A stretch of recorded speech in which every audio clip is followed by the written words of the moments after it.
Peace and blessings, everybody. This is Rev Dele. I'm a grandmother, elder, permaculture professor, and Christian mystic, and I speak to women leaders and environmentalists about activating that divine feminine in nature so that you can peel off the anxiety and lead with inner peace.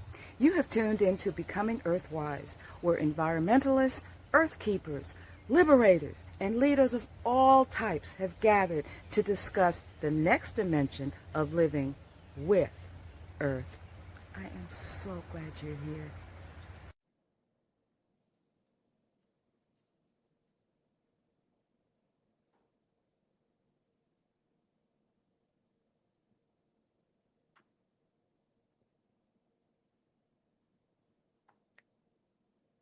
Peace and blessings, everybody. This is Rev Dele, coming from Earth Sanctuary in Unionville, Louisiana. And we are here with Mama Inyame Selassie at the Urban Sanctuary in Detroit, Michigan. We're two grandmas, and this is our segment where we just talk about heart-centered aspects of becoming earthwise. And today we're going to talk about going with the flow, because that's a really important part of making that shift to becoming earthwise. We have some sacred texts that really tell us we're supposed to have pain when we work.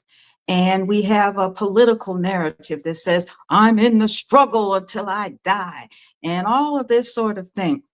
We're told that farmers feel that they have to struggle. There has to be pain in order to, grow our food and to nourish us. And us grandmas are saying, no, no, we don't like that idea. We want to back it up with Mother Earth, where there's joyful, where there's ease, and where there's flow. And I know that Mama Nyame created a really important piece to share with us about going with the flow. She wants to help us reframe our ideas of struggle so that it matches Earth's way of being. We want to hear from you, Mama. Okay. I guess the first question is, do we really know what returning to Earth means? Returning to the Earth consists of so much more than having contact with the land, building natural structures, camping and farming, etc. It means understanding the seasons, connecting with the flow and the rhythm and instruction of each. Each season has a theme, a purpose that teaches that the wisdom of living with nature and each other. Seeds don't struggle. They expand and take root and grow. Perhaps if we see life as a wondrous adventure, a journey of mystery and joy, our our tasks as art form, full of expansion and unlimited possibilities.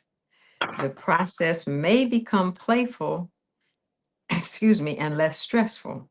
Perhaps if we see and strive for our relationships to be the golden thread that weaves a new and balanced reality, our movements may become effortless and more fluid. Perhaps if our return back to Mother Earth, nature, spiritually, mentally, and physically, was mostly inspired by a deep love and reverence, the journey would become a pilgrimage and not just a solution for our need for survival. I love that. I love that. That our work is an art form. It expands, and then it must contract, because that's what Mhm. breathing is all about, right?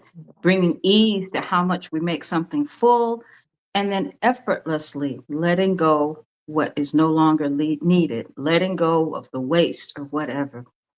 And then this idea of, moving from survival, really like in a chaotic time.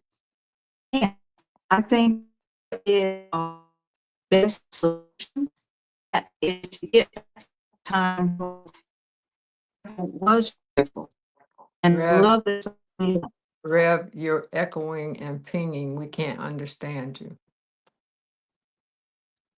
Okay, not sure what to do. Okay, whatever you Um, just did is working now. okay, so we're gonna have to go back and edit that part out. Yep.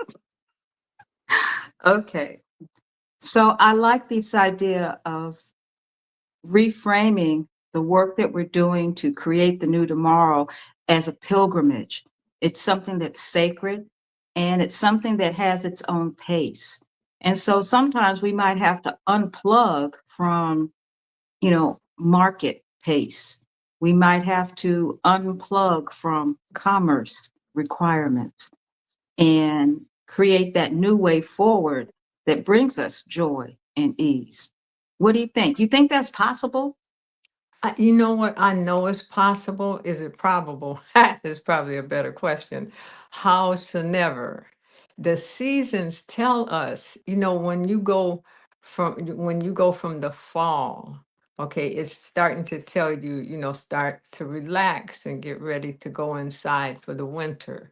And then you have your hibernation and you have your time with your internal landscape and your family and the things that you do inside.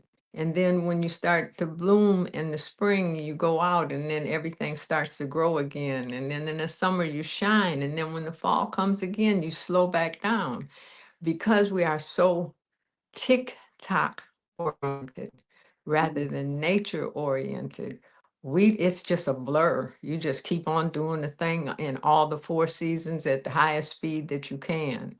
And I think this is why we're saying if we live with the earth and pilgrimage back to her with her wisdom, just in the seasons, and there's so much more, but just in the seasons, if we would live according to the seasons, we would be healthier, we would be happier, and we would prosper. Wow. Well, I think you've actually said it all. This is, our attempt to bring again that heart-centered narrative back into our farming, back into our food system, back into our idea of what does production look like. And so we want you to take these words and see what part of it you might be able to bring into your life so that you are becoming earthwise. Thank you. We'll see you next time. Peace.